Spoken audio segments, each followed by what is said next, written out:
안녕하세요. 원로와의 대화의 진행을 맡은 정한용입니다. 오늘은 이부영 교수님을 모셨습니다.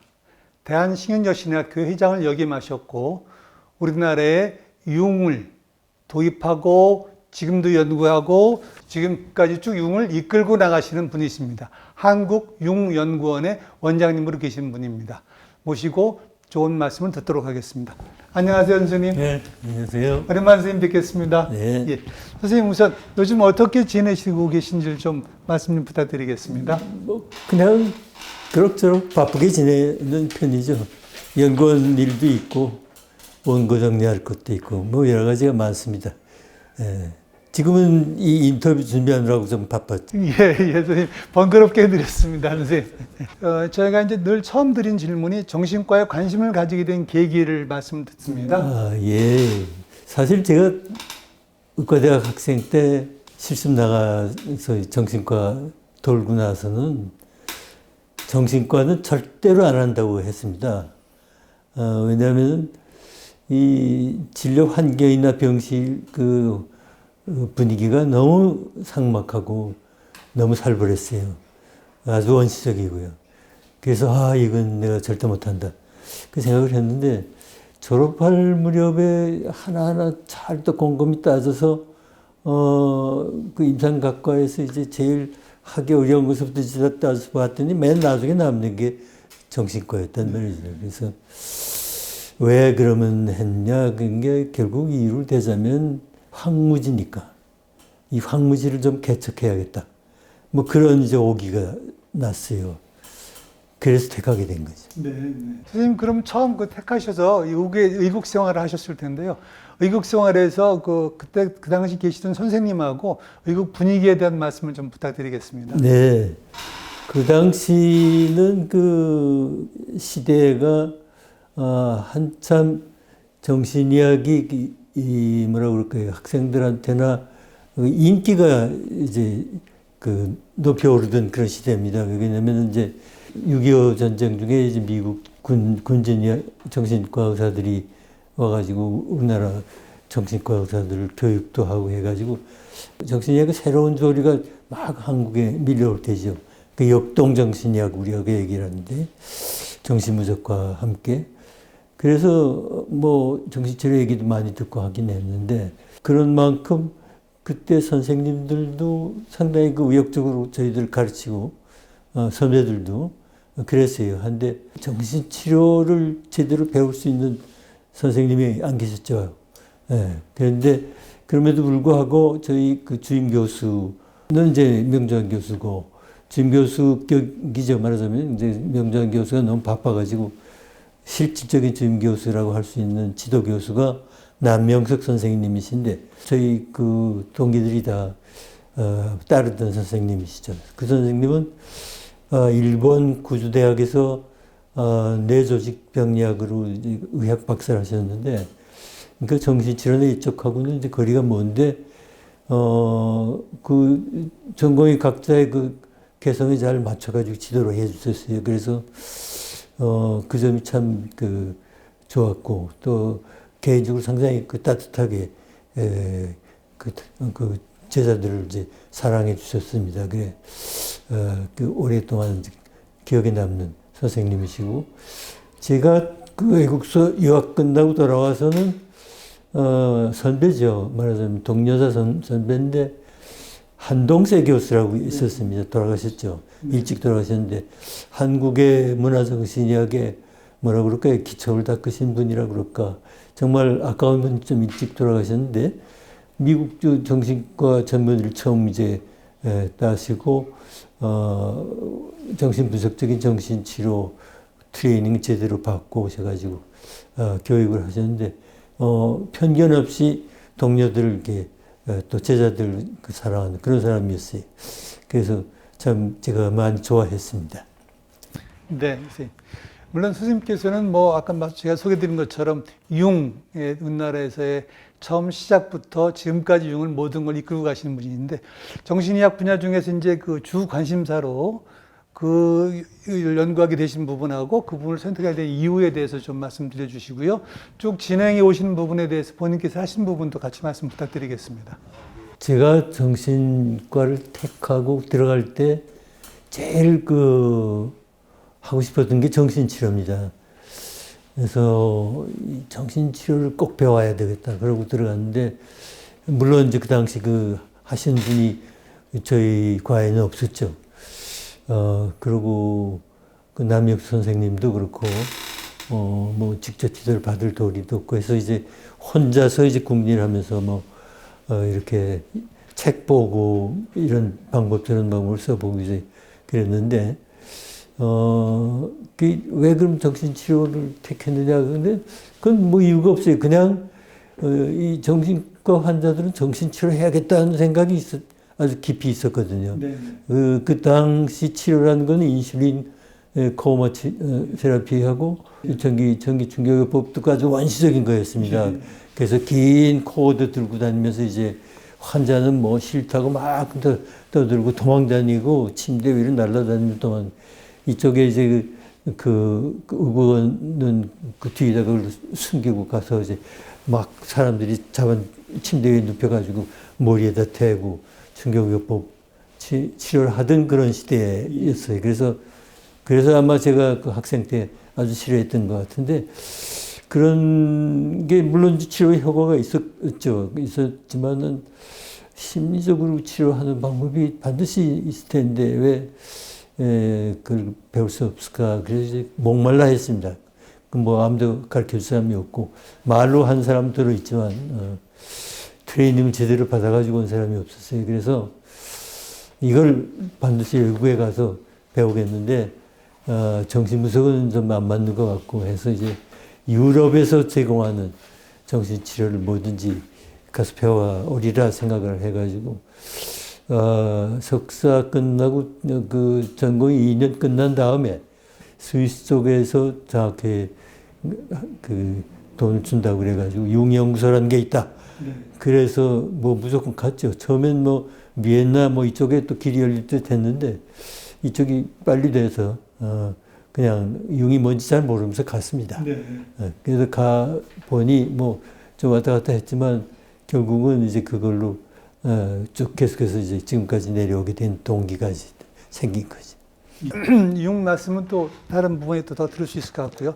선생님, 대한신경정신의학회에서의 활동에 대한 말씀하고요. 지금 하고 계신 그 분과 활동까지 같이 겹쳐서 말씀 부탁드리겠습니다. 대한신경정신의학회는 제가 그 스위스에서 돌아온 뒤에 얼마 안 돼서 한 1년 됐나요? 이정희 선생이 회장을 할 때 총무를 하라 그래서 총무를 이제 시작을 했습니다. 그래서 학회하고 인연을 갖게 됐는데, 그 당시 뭐 제가 세상 물정을 잘 모를 때가 돼가지고 총무가 뭐 하는 건지 잘 몰랐어요.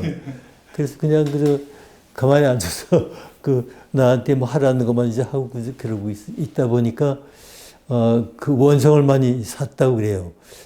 제 귀에도 들리고. 왜냐면 이 전문의고시가 굉장히 중요한 건데, 전문의고시 할 때는 이 총무가 가서 일찌감치 정보를 빨리 얻어가지고 각 대학에 알린다든가 전공의들한테 합격률이 뭐 누가 불합격했고 뭐 이런 걸 다 이제 알리는 게 원칙인데 그거 몰랐어요. 그래서 가만히 앉아 있다가 이제 야단 맞고 이제 그런 일이 있었고, 그래서 총무 트레이닝을 그때부터 받았습니다.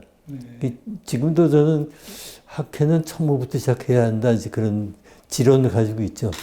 우리나라에 내 제자들한테도 그럽니다. 너희들은 다 회장감인데 총무감이 못돼.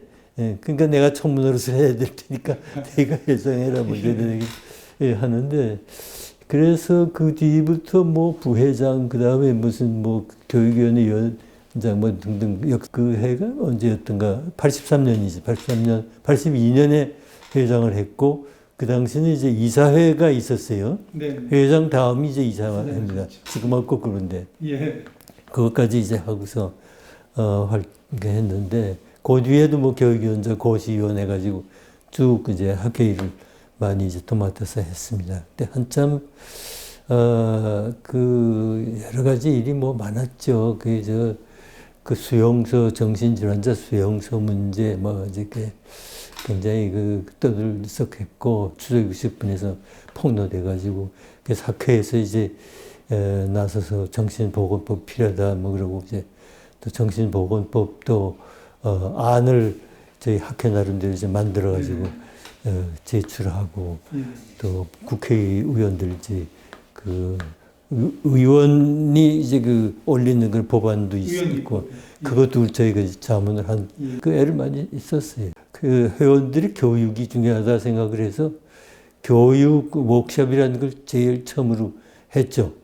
그래서 교육 워크숍은 이제 국가대학 행동과학 교육서부터 시작해가지고 정신의학에서 할 수 있는 모든 교육을 이제 모아서 교과 과정, 목표, 뭐 무슨 방법 이런 걸 이제 다 이제 연구해가지고 발표시키고 토론하고 상당히 성대하게 해서 몇 년 뒤에 곽돈희 선생이 회장할 때 제2차 워크숍을 아마 했을 거고 뭐 그렇게 좀 쭉 내려온 그런 게 있고 역사편찬위원회에서 이제 연표를 만들다가 이제 그게 없어진 바람에 그 중단이 된 그런 일이 있고 고시 내가 조금 이제 얘기하고 싶은 것 중에 하나가 어떤 의미에서 이제 개혁을 했죠.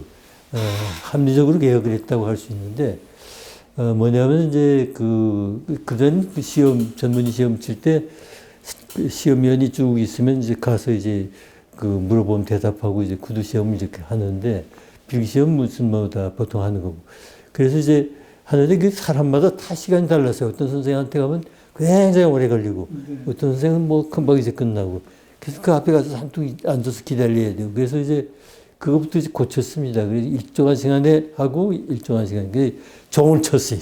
종 쳤어요. 땡 하고 이제 그 다음에 또 그 다음으로 넘어가고 이제 그렇게 이제 하는데 뭐 그거 뭐 그렇게 대단한 거 아니지만 제가 이제 좀 뭐 자랑 비슷하게 하는 거는 제일 처음으로 실기 시험을 실제 환자를 가지고서 했다는 거 그거 이제 제가 무리해서라도 밀고 나가지고 되겠느냐 하는 걸 이제 했더니 국립 서울정신병원에서 이제 환자 빌려가지고 이제 인터뷰. 정신치료 시험을 이제 좀 엄격하게 봤다고 할까요? 그래서 이제 케이스를 내놓고 자기가 치료한 이제 녹음해가지고 내놓고 이제 거기에 대한 토론을 하고 또 시험 출제를 할 때 학파마다 다 다르잖아요. 정답이 다 다른 거예요. 그래서 같이 모아가지고 이제 토론을 해서 공통되는 거는 이걸 답으로 하자 하는 거고 틀리면 틀린 거 다 맞는 걸로 하자 이렇게 했습니다. 이게 틀리는데 한쪽 학파 사람이 이제 시험관으로 있고 그러면 다른 학파에서 트레이닝 받은 사람은 손해 본단 말이죠. 낙찰할 수도 있고 그래서 그런 거 피하기 위해서 이제 그런 걸 조정하는 뭐 그런 스타일로 나가는데 내 뒤에도 뭐 여러분들이 고시원을 했는데 계승을 쭉 했어요. 뭐 지금까지 내려오는데 요새는 어떻게 돼간지 모르겠지만 지금 말씀 들으면 현행 체계를 선생님께서 거의 얼개를 다 만드셨습니다. 지금 현재 거의 그대로 하고 있는 편입니다. 정신치료적인 게 조금 까다롭거든요. 그래서 그런 걸 좀 조정을 해줘야 될 필요가 있어서 그런 거 했는데 이제 지내놓고 보니까 그 수험생들이 준비를 너무 잘한다는 거예요. 그러니까 논술고사 나왔을 때 처음에는 뭐 그 뜻이 있다가 나중에는 그게 아무 소용이 없어지는 거나 마찬가지로 우리도 좀 그렇게 돼가는 게 아닌가 하는 그 우려가 있겠는데 요즘 모르겠어요. 이거 어떻게 컨트롤하는. 사실은 전문의가 오시면 안 치는 게 제일 좋다고 봐요. 그냥 조건을 봐서 트레이닝을 얼마큼 받고 뭘 얼마큼 했으면 그냥 통과시키는 거죠. 뭐 필기시험 정도 하고서 그 다음에 통과시키는 거지. 그거 뭐 정신치료 그렇게 해서 다 나오진 않거든. 그게 좀 길어야 있지 않나 그런 생각을 합니다. 예, 선생님 학회 말씀하고 이제 분과학회. 예. 분과학회라는 게 생긴 것도 사실은 좀 한참 뒤에 생겨서 이제 연구학회 뭐 이렇게 시작을 했는데, 뭐 제가 관여했다고 하면은 1978년에 분석심리학 연구회라는 걸 제가 만들었어요. 분석심리학 교과서를 하나 출간하면서 연구회를 만들고 1984년도에 트레이닝 스케줄을 분석과 트레이닝 스케줄 융합화에 만들면서 학회라는 이름 붙이기 시작을 했습니다. 1984년 아마 그게 그 분과학회 이름으로 들어가 있겠죠. 지금 네. 활동하고 있고. 그거는 뭐 제가 만들고 육성하고 그다음 그 뭐 발전시키고 사실 뭐 솔직히 제가 주도적으로 이제 해온 거고 그 뒤에 그 또 발전이 돼 가지고 제가 정년 퇴임한 뒤에는 한국 융 분석가 협회라는 걸 따로 만들었어요. 네. 그거 이제 국제학회에 이제 가입하는 그런 분석가끼리만 있고, 동시에 이제 융연구원을 만들면서 트레이닝을 융연구원에서 이제 이어받아서 지금까지 하고 있는 셈이고요. 그런 그 맥락이 있고요. 심성연구라는 학술지를 이제 78년도 연구에 발족시키면서 이제 그게 84년도, 그러니까 84년도에 창간호를 이제 만들어서 이제 나왔고, 그 나름대로 분석심리학회는 지금 그렇게 학회하고 연관하면서 학회 심포지움에도 나오고 이제 긴밀한 그 협정을 지금 하고 있다고 보고 있죠. 그거 말고는 이제 그 진단분류 정신병리학회 그런 게 있어요. 1991년에 제가 이제 창립을 했어요. 그래서 정신병리학회요. 한국 진단분류 및 정신병리학회.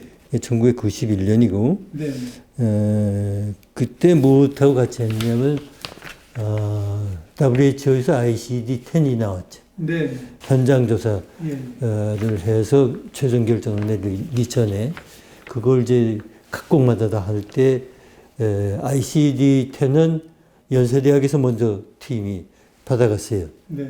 그래서 거기서 이제 완료를 했고요. 저는 조금 늦게 시작을 한 탓에 DCR-10이라는 게 연구용 진단 분류입니다. 그걸 맡아서 할 때 이 병리학회를 진단 분류 병리학회를 같이 발족을 시켜가지고 국내 여러 대학 병원 뭐 이래 수련병원하고 같이 협동을 해서 필트라이얼 해가지고 이제 그 논문을 해가지고 이제 악타 스칸디나비아 피시아트리카 그 발표하고 WHO에도 보고하고 이제 그랬어요. 그래서 ICD-10은 또 저희가 번역을 했고요. 그러시죠. 그런 일이 이제 있었고 또 딴 거는 정신사회재활협회를 네, 정신사회재활협회인데 이거는 이제 분과학회는 아니죠. 그렇죠. 이게 사단법인체예요. 예. 하지만 이제 정신과 의사가 주도가 돼서 만든 거니까요. 근데 이제 정신의료에 종사하는 전문인들을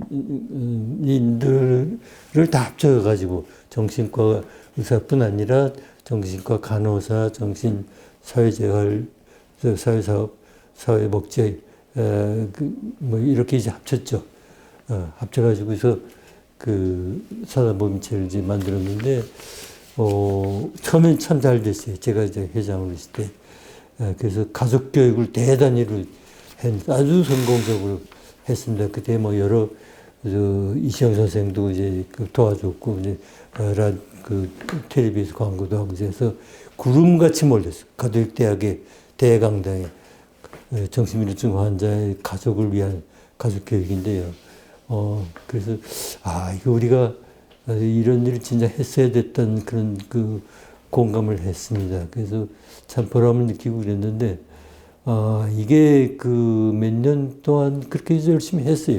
그래서 가족협회들 많이 도와주고, 뭐, 또 그 정신사회 재활이라는 그 학술지도 내고, 그렇게 했는데 몇 해 지나서, 정신보건법이 생기고, 각 그 전문 분야끼리 또, 이해 충돌이 또 생기더라고요.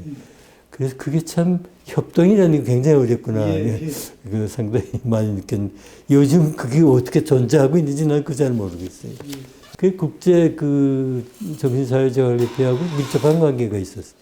그래서 이제 서로 오고 가고, 아주대학 같은 데서 많이 도와주고, 이제 그래서 참 잘 되네. WHO와 연관되는 일을 지금도 하고 있는 황태현 원장이 지금 하고 있는 연결은 알고 있는데요. 자세한 내용은 잘 모르겠습니다. 그때부터 WHO하고 저희가 이제 관계가 DCR-10서부터 이제 ICD-10 한국에서 했으니까 그렇게 관계가 됐고, 이 정신사회재활협회는 세계 정신의학자협회라는 게 있어요. 예. 그게 아마 미국 중심으로. 그래서 그게 꽤 큰 겁니다. 예. 정신건강 연맹이라는 게 또 있어요. 예. 그 두 개 중에서 우리 이제 이쪽에 가담해가지고 했는데 괜찮은 넓은 생각을 가진 사람들이 이제 하고 있는 거죠. 예, 그러셨군요. 다음 질문 말씀드리겠습니다. 이제 서울대학에 아주 오래 근무하셨는데요. 서울대학에 대한 회고를 좀 말씀드리고 아울러서 많은 제자를 키우셨는데 그 소회까지 같이 부탁드리겠습니다. 서울대학에 그렇죠. 한 뭐 28년, 제가 69년 1월에 발령을 받았으니까. 그리고 이제 97년 8월에 정년 퇴임을 했습니다. 뭐 제가 하고 싶은 일을 다 하고 사는 것 같아요. 예, 뭐 방해한 사람, 비슷한 사람도 있었지만 뭐 개의치 않고 막 했으니까. 그리고 뭐 연구니 뭐니 뭐 다 이제 그 필요하다고 생각하면 다 했습니다. 예. 뭐 대형 연구 같은 것도 뭐 많이 했죠. 그 예를 들면 이제 그 환자 가족의 의료 추구 행태라는 게 있습니다. 이게 정신과 환자가 그 어떤 경로로 그 치료를 받는 그 경로를 밟아갔느냐 뭐 이런 거죠. 그러니까 이제 민간 치료를 먼저 받냐 뭐 그다음에 병원 치료를 먼저 가나 그랬다 어디로 가나 뭐 이런 그걸 포함해서 기본 그 자세 태도가 어떤가 추구하는 태도가 뭘 더 선호하고 뭐 이런 그런 걸 이제 석유물을 하다가 이제 크게 해서 아시아 5개국의 6개처 동남아시아 사람하고 중국하고 이제 합쳐가지고 일본 그렇게 해서 이제 WHO 지원을 받아서 연구비는 뭐 얼마 안 되지만 자주 만나가지고 논문 써서 발표하고 이제 그랬죠. 주로 제 관심사는 사실은 분석심리학입니다. 네. 그래서 분석심리학적인 그 관점에서 보는 걸 했죠. 그러다 보니까 대상은 뭐 민간신앙, 뭐 혹은 뭐 무속신앙, 뭐 그런 원시신앙서부터 시작을 해가지고 뭐 또 다른 건 고등종교 뭐 이런 것까지 가서 이제 하는데 그 방법은 또 도양의학도 이제 그 대상이 돼요. 상징적으로 본 방법이거든요. 그래서 이제 옛날 거지만 지금 현실에서 볼 때는 상징적으로 의미가 있다 이렇게 볼 수 있는 그런 걸 이제 찾는 그런 과정인데 지금 좀 이해하기 좀 어려운 그런 내용이죠. 근데 그런 거를 많이 했어요. 그래서 뭐 민담 신화서부터 시작을 해가지고 주로 이제 샤머니즘 쪽에 그 치료하는 의식의 과정 뭐 이런 거 가지고 있는 상징적인 의미라든가 뭐 이런 거, 그 현대 정신 치료하고 어떻게 관계가 되는가 뭐 그런 거를 이제 많이 이제 그 연구를 하고 또 답사도 하고 그러고서는 또 뭐 좀 또 다른 방향으로 또 와가지고 사회정신의료 같은 거 의료 행태 추구 뭐 이런 것도 이제 보고. 네, 선생님 정신의학 분야 이외의 대외 활동에 대해서 말씀 부탁드리겠습니다. 예. 제가 제일 먼저 관계한 게 한국문화인류학회예요. 그건 제가 창립 회원입니다. 그게 뭐 그때는 왜 그게 들어갔냐면은 그때 석사 논문으로 그 무속에 관한 그 연구를 했어요. 그 지도 교수 그 남명숙 교수가 제안을 했습니다. 그리고 그래서 이제 전 몰랐는데 무당되는 병을 한번 보라. 그래가지고 무병이라고 부르는데 신병 무병 그걸 이제 연구하느라고 관심이 있었어요. 그러니까 문화인류학회에 들어가야 될 것 같아요. 그래가지고 들어가서 그 사람들 이제 얘기 듣고 어디 무당이 있냐 찾아가서 또 이제 인터뷰도 하고 굿하는 것도 보고 그래야 되는데 그때 이걸 그 말을 금지할 때거든요. 그래서 뭐 이런 데 들어가면 이제 도움이 되겠지 하고 들어가서 하다 보니 그쪽 활동을 또 같이 하게 됐어요. 그래서 나중엔 뭐 문화인류학회 학술부도 맡아서 하고 뭐 등등 했는데 우리가 이제 그 정신의학에서 얘기하는 문화인류학, 문화정신의학 그 기초를 닦은 셈이죠, 말하자면. 그러니까 정신의학의 한 장르에 들어가는 거지, 문화정신. 그 문화인류학에 몸을 두고 거기 사람들하고 같이 이제 하니까 많이 도움이 되는 거예요. 예, 이게 정신과 의사들 잘 모르는 거 다 알고 있고 그래서 또 도움받아가지고 또 연구도 같이 하고 아주 즐거웠습니다. 그게 뭐 끝까지 많이 이제 관계를 했어요. 대한의사학회 일도 하셨다고 말씀드렸습니다. 의사학회도 했는데 처음 이제 김두정 선생한테서 뭐 자료를 이제 제가 그 석사 논문을 그 무당되는 병 가지고 했거든요. 네. 그때 이제 도움을 받은 게 의사학 교실에 김두정 교수라고 계신데 그분이 이제 그 무속에 대한 자료를 저한테 빌려주셨어요. 이게 많이 도움이 됐거든요. 그 연장선상에서 의사학 그분이 또 의사학회 회장이셨고 그래서 일찍부터 저는 정신의학사 뭐 이런 데 관심이 있으니까 하다 보니 관계를 가지고 이제 주로 제가 맡은 건 정신의학의 역사죠. 그래서 나중에는 이제 저희 대학의 그 박사 논문 주제를 제가 지도해서 이제 정신의학사로 두 사람이 이제 박사 논문을 썼고 거기까지 도달이 됐다고 그럴까 뭐 그랬습니다. 그러니까 의사학회 뭐 회장도 하고 이사장도 했는데 사실은 정신의학사를 하는 사람으로 이제 들어간 거지. 그리고 또 도교사상연구회라는 데 또 들어갔어요. 이건 정말로 거기 회원이었다 그러면은 거기 감사를 했습니다. 근데 그 뭐야 이건 또 이게 종교지 뭐 정신의학과 관계 있느냐 그러는데 아니거든요. 제가 노자 도덕경에 대한 책을 나중에 이제 그 청년 퇴임한 다음에 썼는데 그게 정신의학이에요. 정신치료고. 그걸 우리가 발견을 해야 되는 거지. 근데 발견을 안 하고 있어요. 그래서 저는 전공의들이 그 수련 받을 때 필독서로 반드시 2개 책은 읽어야 된다 그랬는데 하나는 공자의 논어를 꼭 읽어야 돼. 그건 청소년 심리를 이제 이해하는 데 많이 도움이 될 거다. 또 하나는 노자의 도덕경을 읽어라. 그거는 인간 정신의 아주 핵심을 얘기하면서 그 핵심을 향한 마음의 자세를 어떻게 가져야 되느냐. 도양주 이거 보배로운 지혜란 말이죠. 그 서양 사람들이 일찌감치 알고서 그걸 보고서 이제 얼가얼부하는데 우리는 아무것도 존중하지 않았던 거예요. 그래서 그 얘기를 이제 수차례 강조합니다. 아직 멀었구나. 정신의학계가 아직 이걸 발견하려면 아직 멀었구나 생각해요. 우리 학회는 또 이제 빨리 받아들여서 이 2가지 책은 전공의 필독서로 만들어야 된다. 전공의 트레이닝 과정 중에 하나의 또 그 분야를 말씀해 주신 걸로 이야기했습니다. 선생님 다음 질문은요. 정신과 의사를 쭉 해오셨는데 연구만 하셨지만 임상의사, 정신과 의사로서 가장 보람 있던 일을 말씀해 주시면은요. 역시 저는 정신과 의사로서 큰 보람은 환자가 좋아졌을 때. 그건 큰 보람이죠. 예. 근데 그런 경험을 뭐 대부분 다 하지 않습니까? 정말 가망이 없고, 뭐 이제 거의 절망적이구나 할 때 좀 분발해가지고 다시 한번 해보자. 그런데 기적처럼 아주 깨끗이 나는 거죠. 참 그런 경험은 이렇게 흔히 있질 않아요. 제가 한 케이스를 기억을 하고 있는데, 그래서 입원 환자죠. 정신분열증 환자가 아주 심했죠. 굉장히 심한데, 또 그림을 잘 그려서 그림 좀 그리게 하고 뭐 했는데, 아무리 써도 약을 이약저약 쓰고, 이제 용량도 늘리고 했는데도 안 나는 거예요. 그게 다 지쳤어요.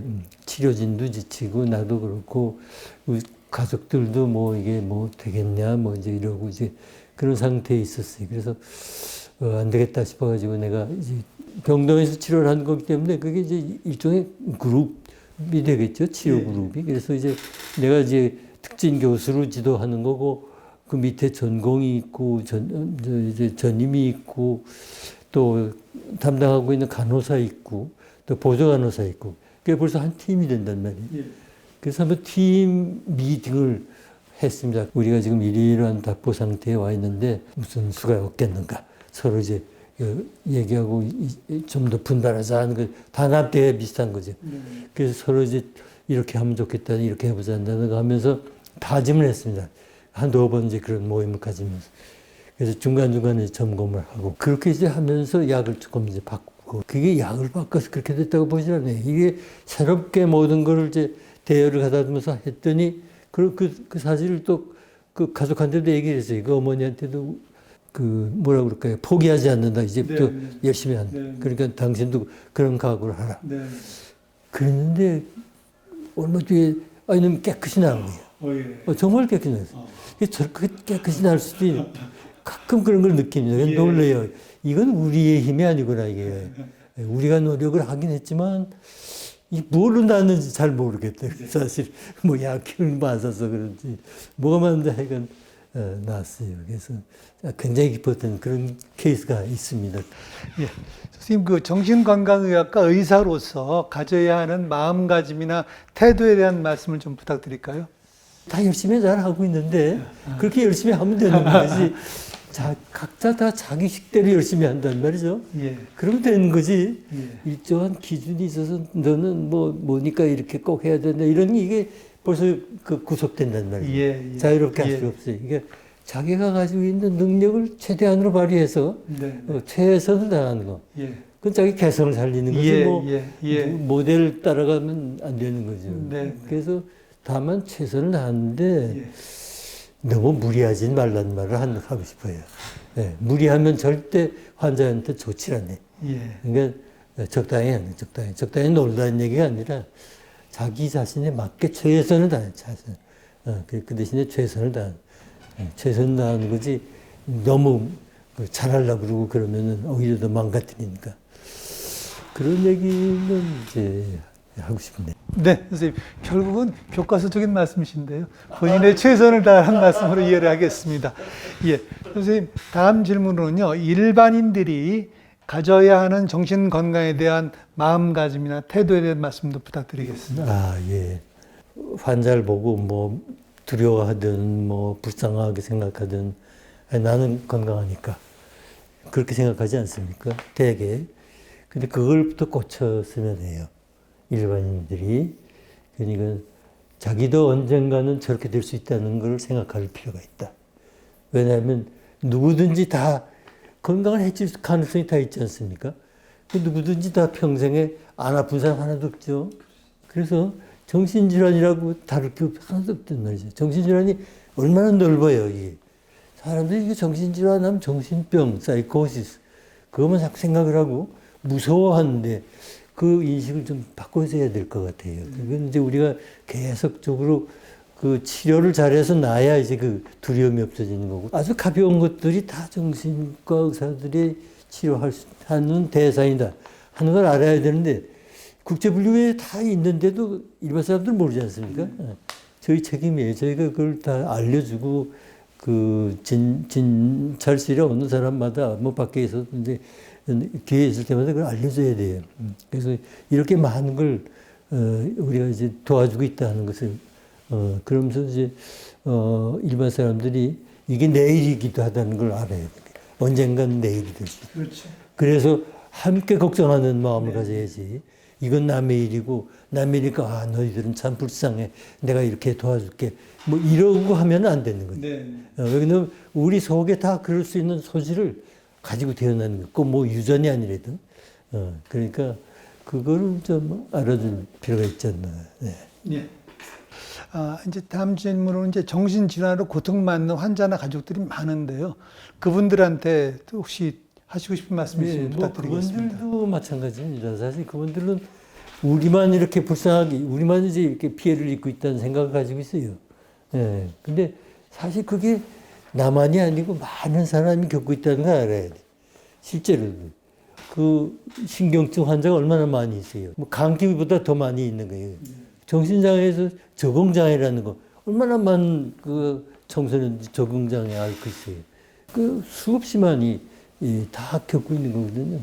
그래서 그런 그 편견이라고 그럴까 그런 자책감, 왜 하필 뭐 우리가 이런 마치 그 레프로시 환자 같이 말이죠.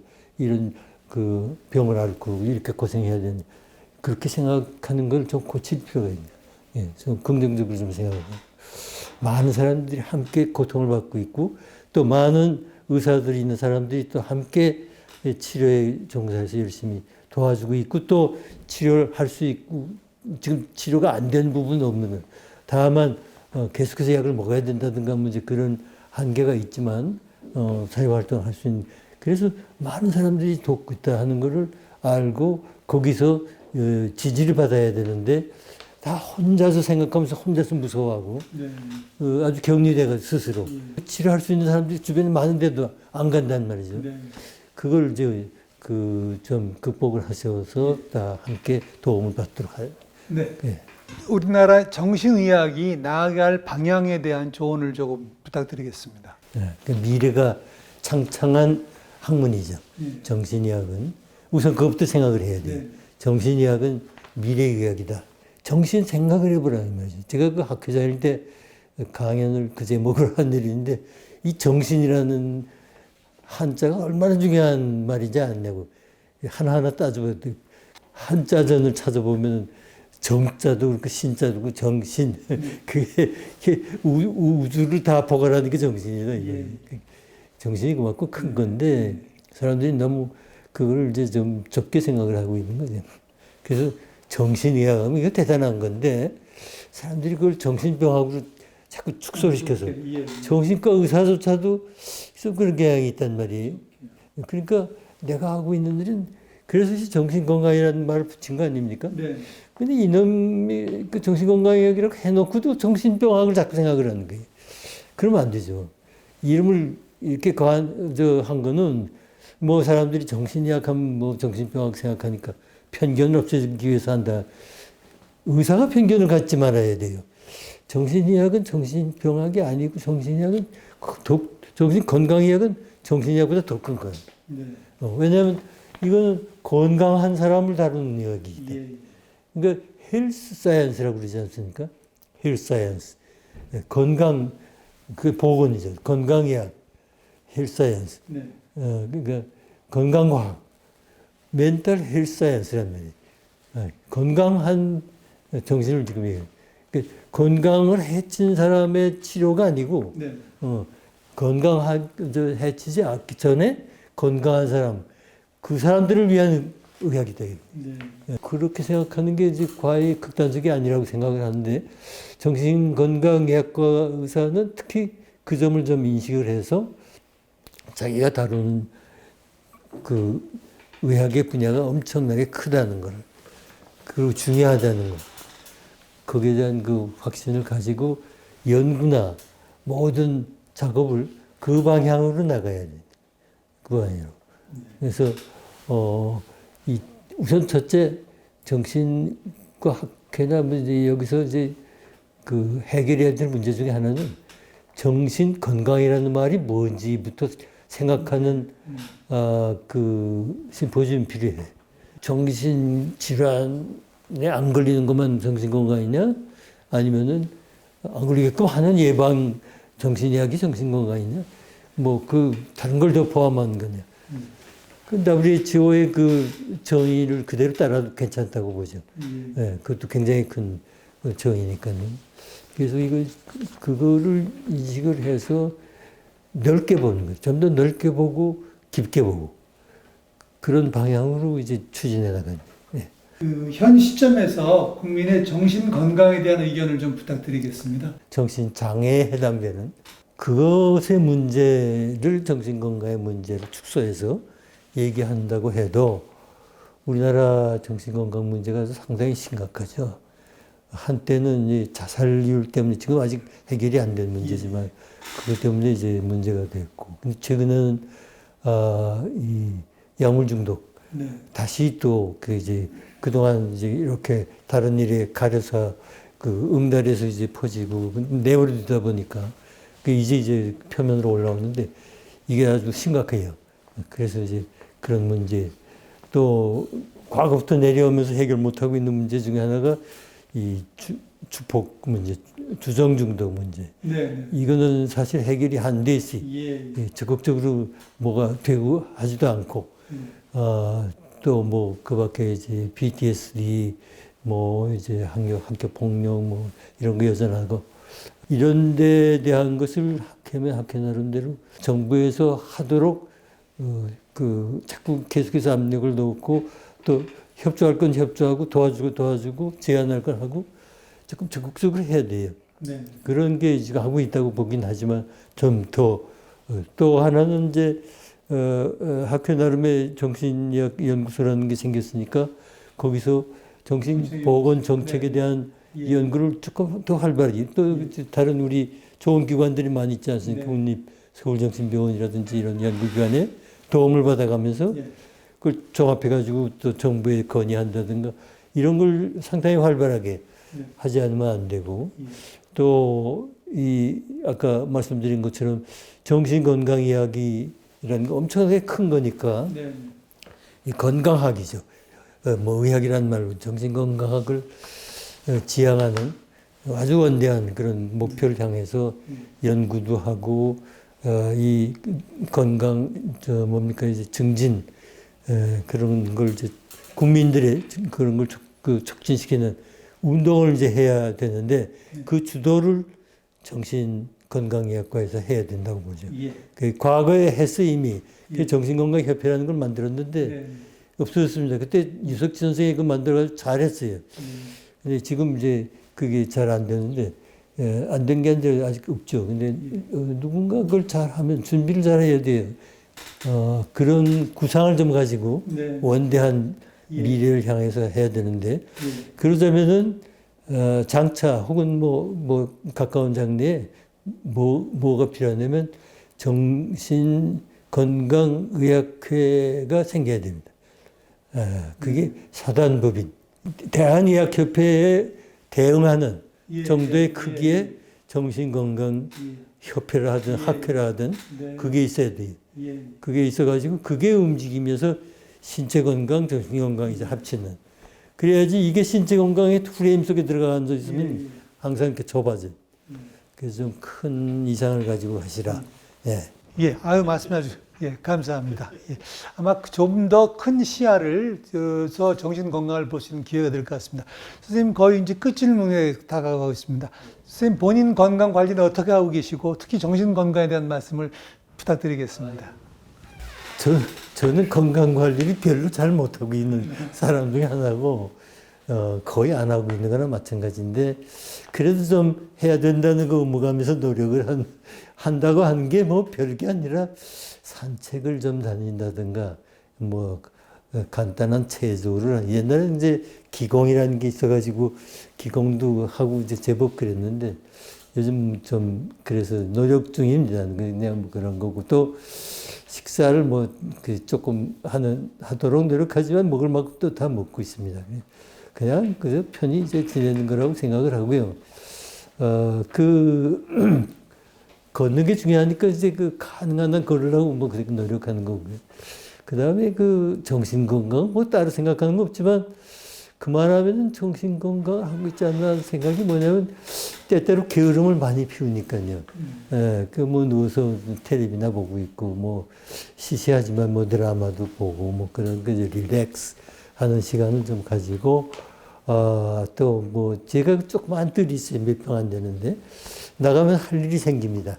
그래서 뭘 자르기도 하고 뭐 땅도 파고 뭐 심기도 하고 뿌리기도 하고 뭐 그런 작업이라든가 그리고 또 하나 이제 뭐 이런 질문에 대해서 내세울 게 있다고 한다면 제가 그림을 좋아해요. 네. 그래서 이제 가끔 그림을 그리죠. 근데 요즘 하나도 못 그리고 있지만 그래서 수채화를 요즘은 그립니다. 마을 회관에 가서 무슨 수채화 공부도 하고 그랬는데 하여간 그런 거 뭐 가끔 음악을 듣는다든가 뭐 그 정도 이제 다른 거 없습니다. 예, 말씀 감사합니다. 제가 이 원로와의 대화를 아이디어를 얻었던 부분이 옆에 모시고 있는 이부영 선생님께서 학회 일을 하실 때 그 당시에 원로분들을 모시고 책을 만든 게 있었습니다. 그래서 또 이번에도 선생님한테 연락드리면 또 그 말씀을 드렸고요. 정말 정신의학의 역사 또 문화적인 여러 인류학적인 그런 관점들 또 본인께서 쭉 공부해 오시는 정신치료 부분 또 옆에서 정말 이렇게 여유 삶은 이렇게 살아야 된다는 여유를 느끼게 하는 시간이 아니었나 싶습니다. 선생님 긴 말씀 대단히 감사합니다. 고맙습니다.